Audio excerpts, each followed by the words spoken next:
तो हेलो दोस्तों, स्वागत है आपका मेरे YouTube चैनल में। तो आज हम बात करेंगे कक्षा 10 के त्रिकोणमिति के अध्याय 8.2 की। तो प्रश्नावली शुरू करने से पहले आप लोगों को कुछ बेसिक चीजें पता होनी चाहिए। जैसे आपके पास इस वाले अध्याय में कुछ कोणों के मान दिए होंगे और वो कोणों के मान आपको क्या करने पड़ेंगे, प्रश्न में रखने पड़ेंगे। जैसे यहाँ पे देखिए साइन, तो साइन सबसे इंपॉर्टेंट बात इसमें यह है कि आपको जो साइन है, साइन की वैल्यू याद रखनी है। उसी से आप क्या कर दोगे, कॉस, टेन, कॉसेक और सेक और कॉट की वैल्यू निकाल लोगे। देखो कैसे, जैसे साइन जीरो की वैल्यू होती है 0, साइन 30 की वैल्यू होती है 1/2, साइन 45 होता है आपके पास 1/√2, साइन 60 √3/2 और जो साइन 90 है, साइन 90 होता है आपके पास 1। तो ये है आपके पास साइन के मान। मतलब ये मान के चलिए कि आपको सिर्फ साइन के मान याद रखने हैं, उससे आप बाकी और वैल्यू निकालेंगे। जैसे अब यहां से लिखेंगे तो कॉस के लिए कॉस 0 का मान हो जाएगा 1, कॉस 30 का मान हो जाएगा √3/2, कॉस 45 का मान हो जाएगा 1/√2, कॉस 60 का मान हो जाएगा 1/2 और कॉस 90 का मान हो जाएगा 0। साइन के अगर उल्टा करोगे तो वहां से आपके मान निकल जाएंगे, कॉस के मान निकल जाएंगे। अब टेन का फॉर्मूला आपको पता है, साइन अपॉन कॉस। तो 0/1, 0/1 का मतलब 0। इसी तरह 30 की बात करेंगे तो 2 से 2 कैंसिल, तो हमारे पास क्या बच गया 1/√3। इसी तरह 45 की बात करेंगे तो 1/√2 से 1/√2 कैंसिल, तो यहाँ पे बच गया 1। 60 की बात करेंगे 0 से 0 कैंसिल, तो यहाँ पे बच गया √3 और 1/0 करेंगे तो इसको बोलते हैं हम अपरिभाषित।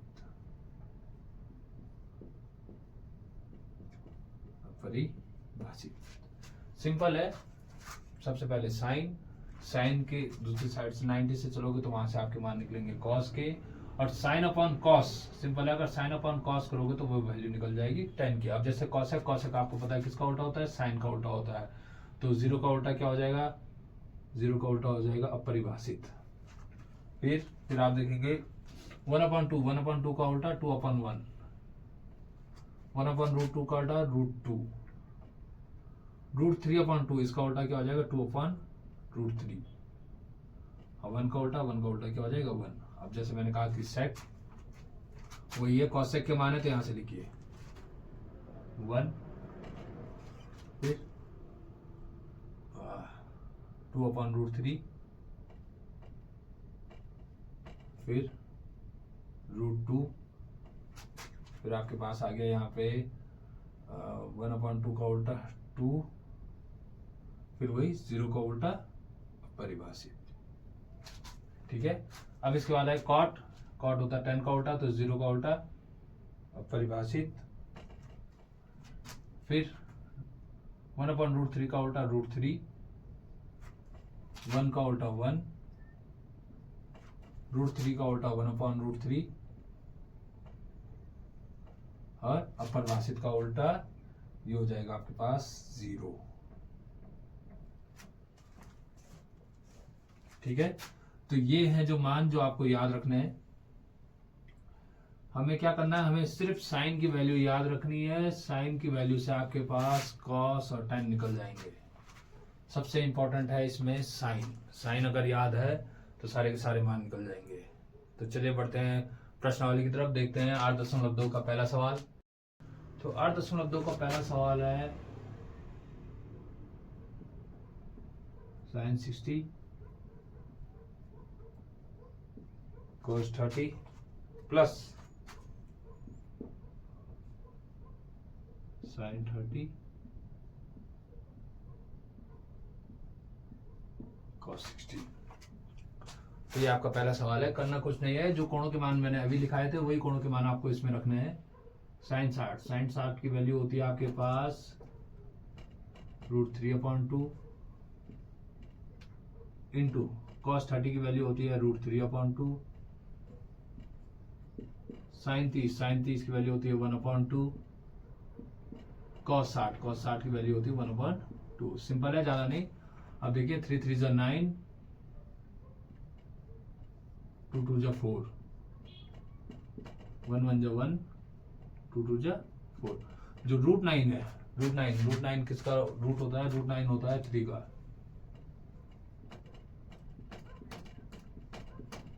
तो आप देखेंगे दोनों के एलसीएम समान है, तो हम क्या करेंगे कि 3 + 1 /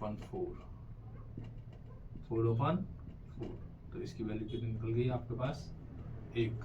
तो जो इसका मान है वो किसके बराबर होगा 1 के बराबर होगा।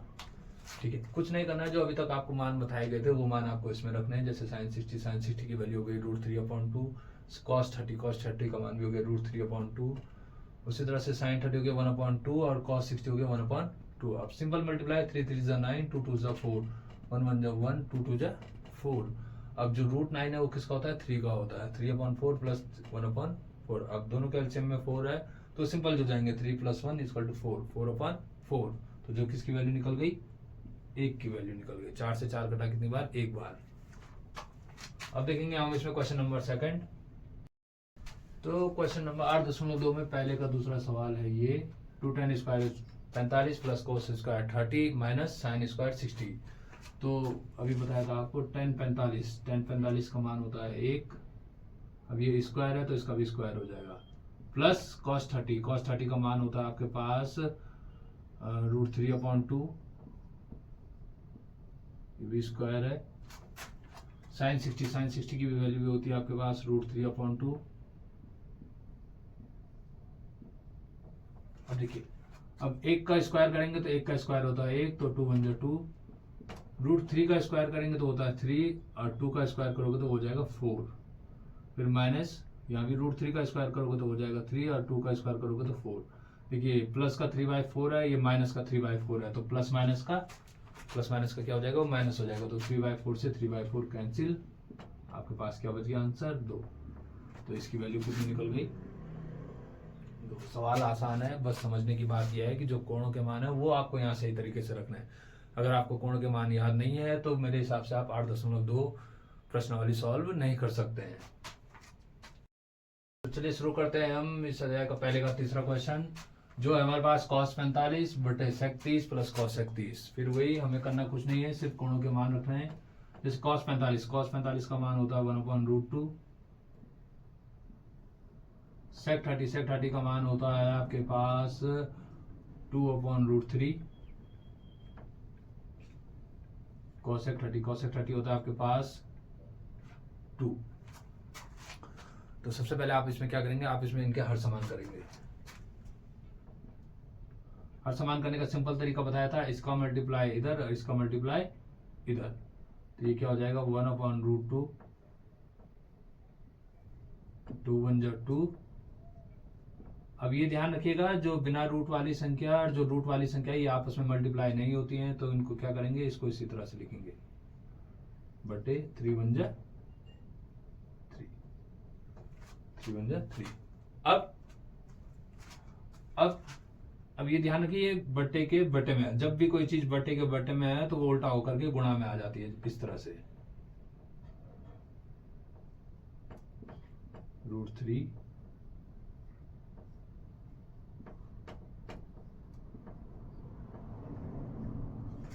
अब आपको क्या करना है, अब आपको उसको 3 × 1 = 3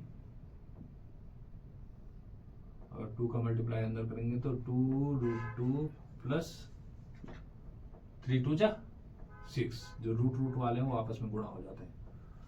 अभी ये आपका आंसर नहीं है। आपका आंसर कब निकलेगा, जब आप इसमें क्या करोगे, जो बट्टे में है वो रूट की संख्या नहीं बचनी चाहिए। इसके लिए यहाँ पे करते हैं हर का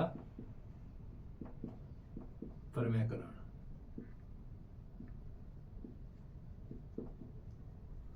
हर के परमेयकरण में क्या होता है, अगर बट्टे में प्लस का चिन्ह है तो परमेयकरण आप किससे करोगे, माइनस के चिन्ह से करोगे। अगर बटे में माइनस का चिन्ह है तो परमेयकरण किससे होगा, प्लस के चिन्ह से होगा। अभी देखिए यहाँ पे जैसे प्लस का चिन्ह है, सिंपल सा है परमेयकरण, ज्यादा डिफिकल्ट नहीं है।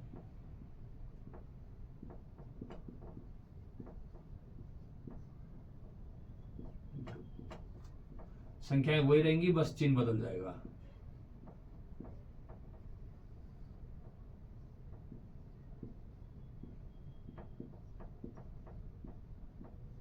देखिए क्या था, बटे में प्लस का चिन्ह था तो परमेयकरण किससे हो गया, माइनस से हो गया। माइनस से क्यों हुआ, कि जब भी हम चिन्हों का परमेयकरण करते हैं तो इससे फॉर्मूला बनता है a + b और a - b, जो होता है आपके पास a² - b²। ठीक है। यहाँ पे देखिए ए प्लस बी और ए माइनस बी, तो ये क्या बन गया आपका ए स्क्वायर माइनस बी स्क्वायर। चाहे तो इस 3 का मल्टीप्लाई अंदर कर भी सकते हैं या फिर ऐसे भी रहने देंगे तो कोई दिक्कत नहीं है। तो चलिए एक बार मल्टीप्लाई कर देते हैं। 3 2 जा 6 और 6 3 जा 18 अपॉन ए स्क्वायर माइनस बी स्क्वायर, ए स्क्वायर माइनस बी स्क्वायर। अब देखिए जो 18 है, 18 को हम लिखते हैं, अब कई बच्चे ऐसे हैं जिनको बेसिक पता नहीं है। 2 का वर्ग 4, √2 का वर्ग 2, फिर वही 2 का वर्ग 4 और √6 का वर्ग 6। यहाँ पे नोटिस कीजिए जो 9 है वो 9 किसका रूट होता है? 9 होता है आपके पास 3 का। पहले से बाहर 2 है तो मल्टीप्लाई में जाएगा।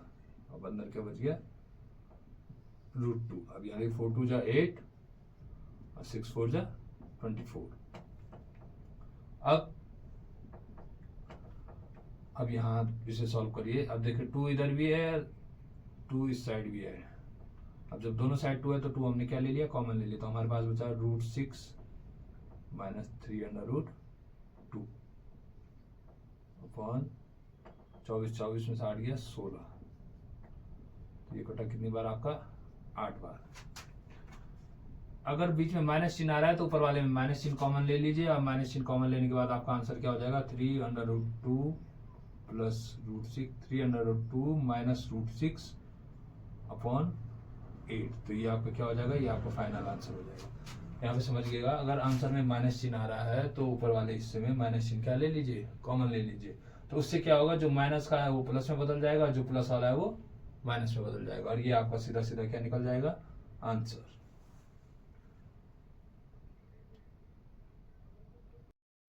देखिए समझना कुछ नहीं है, समझने वाली बात यह है कि जैसे cos 45 का मान है 1/√2, sec 30 का मान हो गया 2/√3, cosec 30 का मान हो गया 2/1। ठीक है। अब हमने क्या किया है कि यहाँ पे इनका एलसीएम निकाल दिया। अब एलसीएम निकालना सिंपल है कि इसका मल्टीप्लाई इधर, इसका मल्टीप्लाई इधर। जैसे 2 1 जा 2 और √3 × 2 2√3 अपॉन 3 1 जा 3। अब क्या है, कोई चीज बट्टे की अगर बट्टे में हो, कोई चीज बट्टे की अगर बट्टे में हो तो वो उल्टा होकर के गुणा में आ जाती है। सिंपल है। तो अब क्या हो जाएगा? 3 1 जा 3 और ये इसका अगर मल्टीप्लाई अंदर करेंगे तो 2√2 प्लस 2√6। मैंने पहले कहा था रूट वाली संख्या बिना रूट से गुणा नहीं होती, तो रूट आपस में रूट आपस में गुणा हो सकते हैं। जैसे 3 2 जा 6। अब अगर बट्टे में रूट की संख्याएं आती हैं तो उसके लिए आपको करना पड़ता है उसका परमेकरण। तो परमेकरण सिंपल है, अगर यहाँ प्लस दिया रहता है तो आपको किसके चिन्ह से परमेकरण करना है? माइनस के चिन्ह से परमेकरण करना है। तो इससे क्या हो जाएगा कि यहाँ पे हमेशा एक फार्मूला बन जाएगा। चिन्हों में हमेशा एक फार्मूला बनता है ए स्क्वायर माइनस बी स्क्वायर का। अब यहाँ पे बना ए प्लस बी और ए माइनस बी बराबर ए स्क्वायर माइनस बी स्क्वायर। तो ए की जगह पे क्या है? 2√2 और बी की जगह पे 2√6। तो ए स्क्वायर याद रखिएगा, आपके पास अभी खाली माइनस का फॉर्मूला है, प्लस का फॉर्मूला नहीं है। ठीक है। अब यहाँ आपने क्या किया कि जो 18 था, 18 को हमने क्या लिख दिया? 9 × 2। बाकी सिंपल है, 2 का स्क्वायर 4 और √2 का स्क्वायर 2। यहाँ भी 2 का स्क्वायर 4 और √6 का स्क्वायर 6। अब जो ये 9 है, 9 किसका रूट होता है? अभी बताया था हमने, 9 होता है 3 का रूट। तो 9 की जगह क्या आ जाएगा? बाहर 3 आ जाएगा। तो 3 दूनी ये हो गया 6, 6 √2, बाकी 4 दूनी 8 और 6 6 कुछ 24।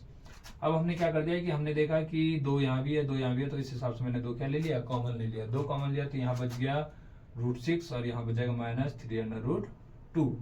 अब 2 से 16 कटा कितनी बार? 2 8 16। अब यहाँ पे आ रहा था माइनस चिन्ह, तो उस माइनस चिन्ह को हटाने के लिए मैंने क्या किया? ये ऊपर वाले हिस्से में माइनस चिन्ह कॉमन ले लिया। माइनस चिन्ह कॉमन लिया तो ध्यान रखिएगा, जो प्लस का है वो माइनस में चले जाएगा और जो माइनस का है वो प्लस में आ जाएगा। माइनस से माइनस चिन्ह कैंसिल। तो ये आपके यहाँ पर क्या आ जाएगा? फाइनल।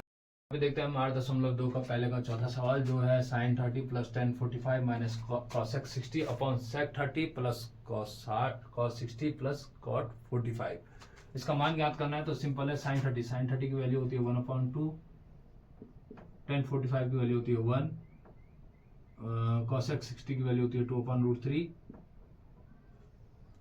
sec 30 की वैल्यू होती है 2/√3, cos 60 की वैल्यू होती है 1/2 और cot 45 की वैल्यू होती है 1। ठीक है।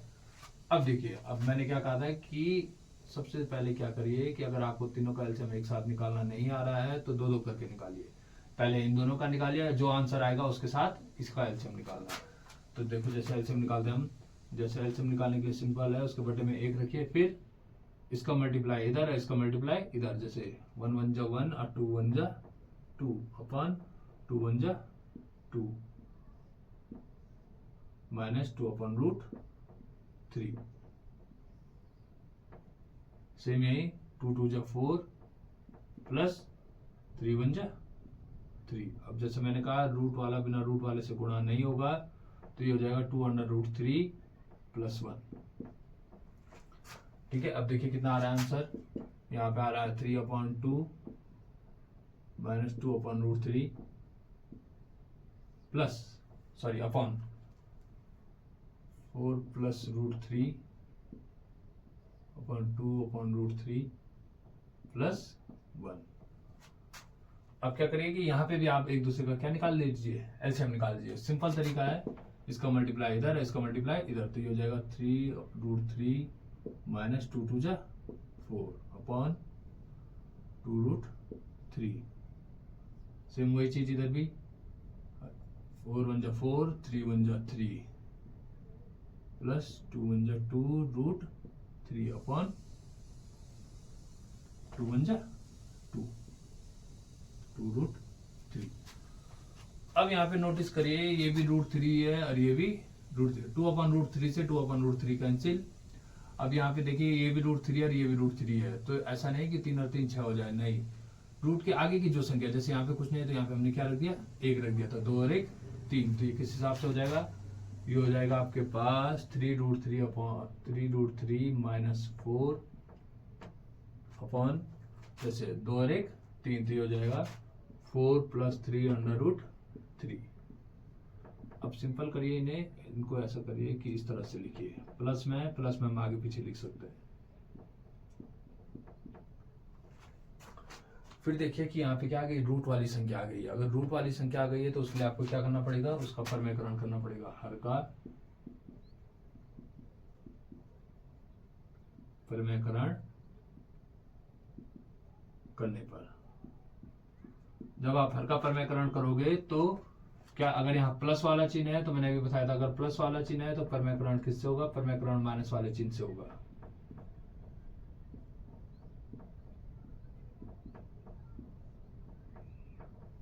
Upon 3 root 3 plus 4 upon 3 root 3 minus 4। इससे क्या होगा, यहाँ पे हमेशा फॉर्मूला बन जाएगा a plus B into A minus B equal to A square minus B square. अब जरा ऊपर मल्टीप्लाई करेंगे हम, जैसे 3 3 जा 9, फिर 3 3 जा, पहले 3 3 जा 9, फिर इस रूट का मल्टीप्लाई भी से 3 3 जा 9, ये हो जाएगा रूट 9 माइनस 3 4 जा 12। अब 4 का मल्टीप्लाई करेंगे इसके साथ, तो 4 3 जा 12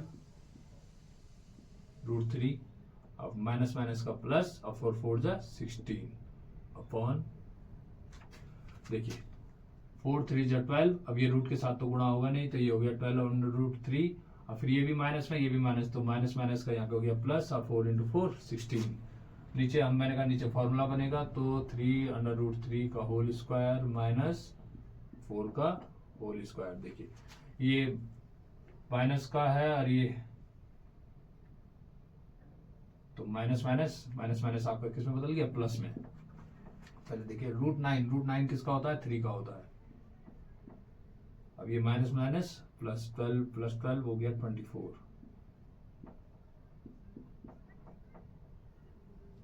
ए स्क्वायर 3 का वर्ग हो गया 9 और रूट 3 का वर्ग हो गया 3। अब 4 का वर्ग हो गया 16।